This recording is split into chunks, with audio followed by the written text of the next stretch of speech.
I know one of the main things that's making me sick and keeping me sick is intense depression.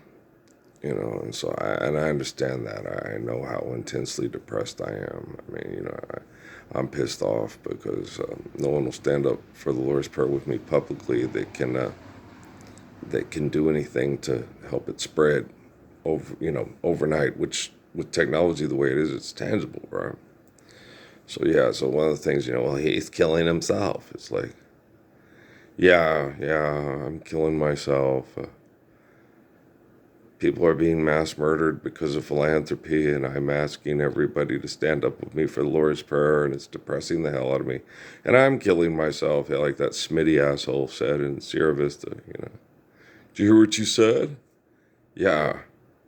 And he argued with me for 30 minutes in the damn parking lot about what a bad person Muhammad was and how Jesus was the answer. And I'm like, Jesus is the answer, okay. You gonna stand up for the Lord's Prayer with me, you rotten son of a bitch? No. Well then, Muhammad did. Fuck you. Okay, seriously, right? And so, Earl, you just gotta understand what type of people you're eternally dealing with, and how addicted to their sexual reproduction they are, and how it thinks that turns them into gods and immortalizes them. Remember that one kid here in Cruces that made the rap video at the railroad tracks with his half brown, half blackish kid, you know? And then you'll have to do and fight too, and blah, blah, blah, blah, and all that bullshit that they do. It's like, can you stand up for the Lord's Prayer? Well, then you don't have to have this drama queen scene at the railroad tracks, hip-hopping about all the bullshit that you think is legit that you spit. Just shut the fuck up and go live the Lord's Prayer. Pass it on to your kid. Hey, Psalms, Proverbs, well, it works. Hey, Lord's Prayer, synapsis. So you be like that, and then they get all, well, hey, you got no right. Well, I ain't got no right. I'm the only one standing up for the Lord's Prayer without fear, getting tortured by all the perverts that are like you. And I ain't got no right to tell you what you is and not to pass it on to you kids. Okay, so I don't have the right to life. And I don't have the right to truthfully speak about my right to life. And I don't have the right to protect your children from your illegit shit you always spit. Okay, and they talk about Jesus. Most of them talk about Jesus, and if they're not talking about Jesus, they talk about Muhammad, right? And you like, motherfuckers, right? One of the big points of contention is sexuality, and once we hit puberty, it's like holding back the ocean with a broom. That's why they have bar mitzvahs and bat mitzvahs in Jewish culture. Lots of other have it too. The Apaches have the coming of age ceremony. It hits them around 12. Okay. And then if you like that girl, you better go get ready because you're going to start having babies. Everybody's, oh, that's just horrible. No, it's puberty. It's like holding back the ocean back with a broom. Now, if you're going to prove that you can raise kids and take care of and protect kids and protect that woman, you go out there, and if you come back, you can. And if you can't, you have no business raising and having kids. Okay. That seems intense. They lived in intense times with intense people around them, right?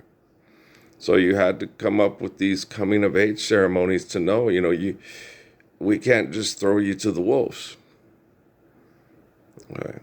Bar mitzvahs, that means you're going to get married and you're going to start having kids. They're like 15 years old. Okay. Now they're turned into economic ceremonies for bullshit artists. But the true meaning of, hey, you seems like you're ready, right? Has been taken away, and now it's like, when they sit there, you're a pervert. You're not a pervert. Don't stand so close to me. Is because they're putting financial, economic training by perverts to accept perversion over reality. Right? So a girl hits 13, and in my case with my stepdaughter, she was 11 when she hit puberty. And if it wasn't for Marty or Roscoe Cruz, explaining it to me, here's what's happening. Because my sisters wouldn't talk to me about it. My wife wasn't any help with it. The only person that really helped me was a friend at work, a beautiful woman who had become a friend of mine that, I helped her marriage, because I really cared about her kids. And then she returned the same, And I always appreciate Marty for that. She said and told me because Natalie would come in and flirt with all the guys, and then they'd out, I don't know, she's 11. And Marty goes, yeah, but she's already hit puberty. Okay. And so here's what's happening. Here's how you're going to have to deal with this, Earl, And I was Ralph, and I was like, thanks. And she told me I just needed a woman to sit and tell me, what my Ray Ray was going through, And then my poor Ray Ray tried to protect me from all the perverts at Fort Huachuca with her womanhood, because I raised her to use her womanhood to, protect and reward men that were worthy of her protection. And, and the military rewarded me by trying to destroy her and me and her mom and my oldest son, and then it affecting my other son, and then him threatening to kill me, and everybody, what a pervert I am. And I get all these people around me that lack the courage to stand up for the Lord's Prayer, to get these people out of our houses and protect our children's innocence and sexuality from their manipulation through economics, right? And it's wrong that you take the most beautiful, perfect man and father and husband in the history of the United States, period. Okay. No, I'm keeping that one. Okay. Judy Krishnamurti was raised in England, D.T. Suzuki in Japan, Haile Selassie in Ethiopia. Okay. And Haile Selassie came here to teach the Kennedys, and he had to teach the Kennedys, right? And Jack and Bobby, with all the shit they were going through, didn't get up to protect Yolanda and Stephanie and Amy the way I did. Marilyn Monroe would have gotten told, hey, I got a wife. What's going on with your man? Let's see if we can work it out. And I have the video surveillance to prove it. And none of the Kennedys do. And none of you do. You don't have the surveillance to prove that you don't have, you don't have a YouTube or a Facebook with you don't. Okay? So none of you get to say who the Messiah is. I do. People that turn the people like me in the past into comic book characters that are better than me because they're jealous of me because they didn't do what, like what happened with King David, what happened with Muhammad, what happened with Jesus, right? And so nobody gets to say who the Messiah is except for the one who does it. Not to mention how many books tell about my life, because he will do it, because it needs to be done, right? And so, this is exhausting. And let's try not to be melodramatic like the railroad track kid and shit. And, stand up for that Lord's Prayer today. If you can't do that, I'll be back tomorrow, you rotten little fucking dirty child molesting, murdering, mind raping bastards, And the child you mind raped the most? You. Telling yourself it's okay to raise children the way you raise children because you had to do it.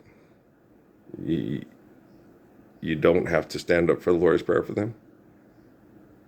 I'm sick of being people, trying to accuse me of being a pervert when they have surveillance from Rockefeller that has sexual things that they did by manipulated that's far worse than anything they ever accused me of, and all things they accused me of I didn't do. Right? I got people that I know that, stepped outside their marriage 10 times. That, had sexual relationships with people underage and stuff like that.